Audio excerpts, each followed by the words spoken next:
Baby, I need family, yeah. Oh, my family. Baby, money, baby, money, hello beautiful people, and welcome back to my YouTube channel. If you're new here, thank you for clicking on this video. I hope that this video is going to be helpful to you. If you're returning subscriber, you guys know that I do this for you. Although I was looking at my analytics and I have 98% new viewers and like 2% returning viewers. The new subscribers are doing a thing. I don't know what's going on with my returning subscribers, but anyways, so without wasting too much time, this video is a video that I wish was online like 2 months ago, because that's when I suffered through like my whole fungal acne situation. It was very traumatic for me because it almost was as if it happened in one day.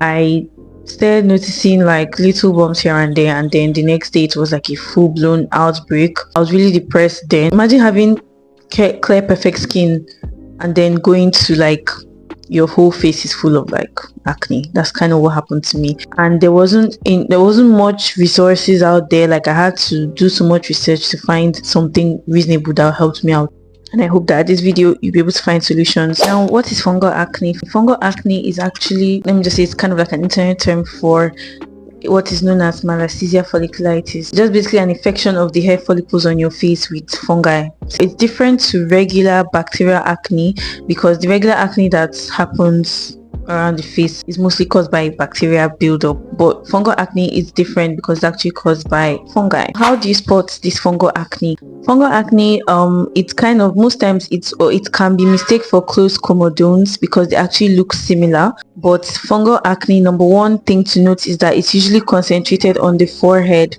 In fact, my own was so serious on my forehead. That's why I was so certain that it was in fact fungal acne. Another thing fungal acne can be mistaken for is a damaged skin barrier. But I'll say the major difference between these two is that most times a damaged skin barrier comes with itching. If you have that acne that appears that way and it also itches and it feels very flaky, that is more likely a damaged skin barrier as opposed to a fungal acne. It doesn't itch. It never itched me for a day. I don't know if this is just a personal experience or if this is what most people also experience with a fungal acne, but for me it was also quite painful to the touch. Like when it's normal it was okay, but when you start like touching it, it kind of felt painful. So these are like the main ways for you to like be sure or spot your fungal acne. Next thing is things to avoid or potential causes of this fungal acne. Now when my fungal acne came, because of the way it came so abruptly, like it was like, oh my god, what did you do? And the thing was that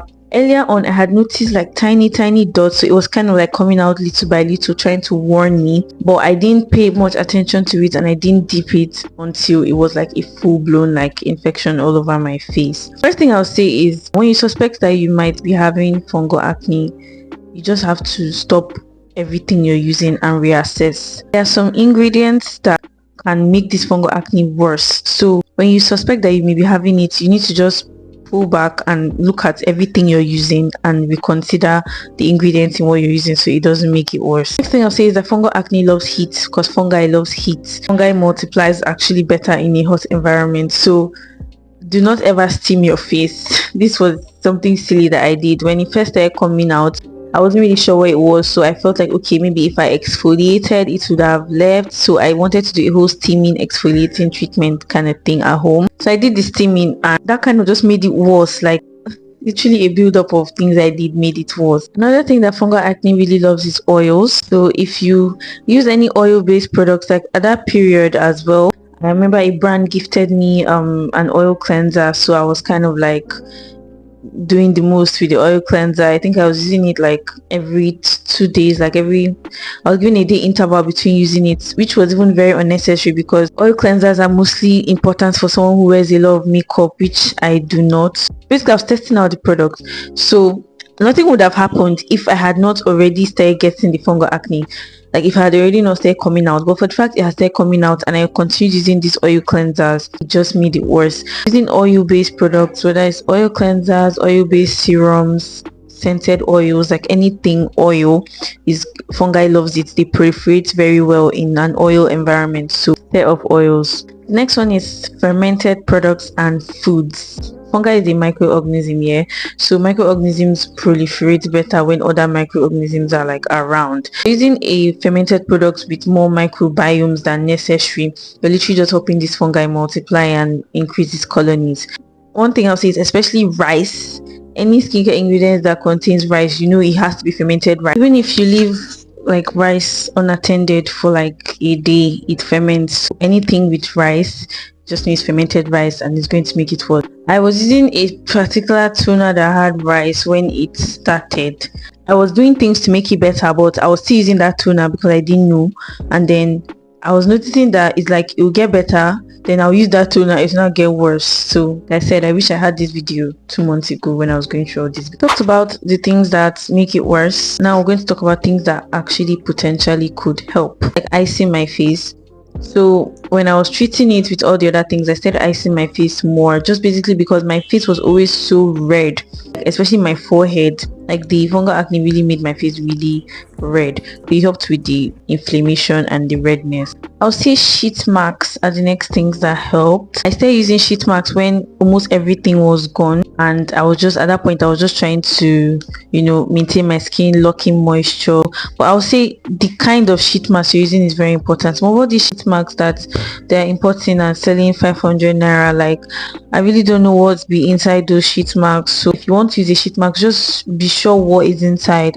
Quality sheet masks that you know that will actually not make situation worse. So now the next step is products recommendation and things that work and things that don't. We're going to see a list of ingredients that will help your fungal acne and ingredients that will make it worse. So you can screenshot this list for later and just keep it, refer back to it when you need it. Now I'm going to be showing you guys every single thing that I used while I was going through my own fungal acne, like my routine basically throughout the entire period. The first thing I used was my cleanser.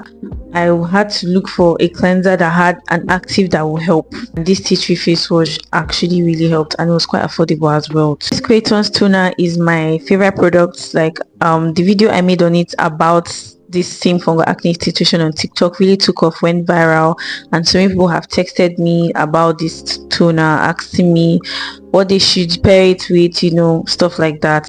I'm actually partnered with Craytons right now, so I have a discount code if you want to shop Craytons. I have a 10% discount code with Craytons, so I'm going to leave that link in the description in case you want to shop this toner. This toner is what got rid of my fungal acne. This was the best thing that I used. Like literally it exfoliated from the inside out, got rid of all my bumps. Like you can see my forehead, there are no scars. Like with the way I had so much acne on my forehead, you think that I'll have so many dark spots and dark marks, but no, this toner 10 out of 10 minus 0.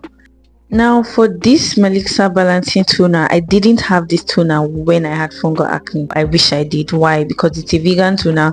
It contains no active. It's literally so gentle. I could have been alternating, like I'll use the Craytons at night and use this in the morning, because this is really good. Like if you're having sensitivity issues, if you feel like your skin is too sensitive and like toners are too harsh for you, this toner is what you need. And I also have an affiliate discount with Style Korean, so if you want to buy this, I'm also going to link it in the description so you can get it from Style Korean, and I promise you won't regret it. Like I honestly wish I had this earlier. The thing is that fungal acne is an infection and you have to take it as such. Because of the aggressive way it comes out, it's like an infestation, so you have to treat the infection. Basically when you start treating the infection with the other skincare products, that's when it's going to clear and not leave like so many dark marks. This is what you need. This was recommended to me by a pharmacist. I went to the pharmacy and I showed them my symptoms and they recommended this cream. It contains ketoconazole. That's the primary ingredient that fights fungi and kills it. Basically I used only one tube of this. It was quite expensive and it's so small. But when this tube finished, I now use my skincare to like cure it, finish. But basically this kind of like killed the germs, killed the disease causing germs, and then my skincare took care of the symptoms, if that makes sense. And for my SPF, I was using Biore UV at that point. I didn't want to use any sunstick or any other thing because a lot of the sunsticks are oily. or like some of them contain other extra ingredients that were not fit for that fungal acne. But Biore UV is literally like water. It absorbs so well. This is like one of the best sunscreens I've ever used, and I've used a lot. I would really highly recommend this if you have fungal acne, because it's just going to absorb smoothly to your skin, add moisture and no grease. Like it's no oil in it. It's literally, it's like water. If you're going through this situation where you've just had a massive flare up of fungal acne from nowhere, trust me, I understand how you feel. I've been there before. You literally just, I know it may seem a little dramatic, but it's kind of traumatizing, because especially if you had clear skin before, I'm emphasizing on that, because if you had clear skin before, like, and then you suddenly are just full of acne, it is literally so traumatizing. And I want to tell you that it's gonna go. Like, it's gonna go. If you told me in June that my face would be like this now, I would have probably not believed you, but it's gonna go. Just need to take the necessary steps and you'll be okay. So I've come to the end of this video. Feel free to ask me any and every questions you have about this situation. I'll be happy to answer all your questions. If you need more recommendations, or if you want to ask me if something you're using might help or might not help, you can also do that. A lot of people on TikTok did that as well. And don't forget, you can shop the Quaitons toner using my code for 10% off. Is going to be in the description. You can also shop the Melissa toner from Style Korean. Is going to be in the description. Thank you for watching this video. God bless you, and I hope that soon it's going to be history. Okay, I'll see you guys in my next video.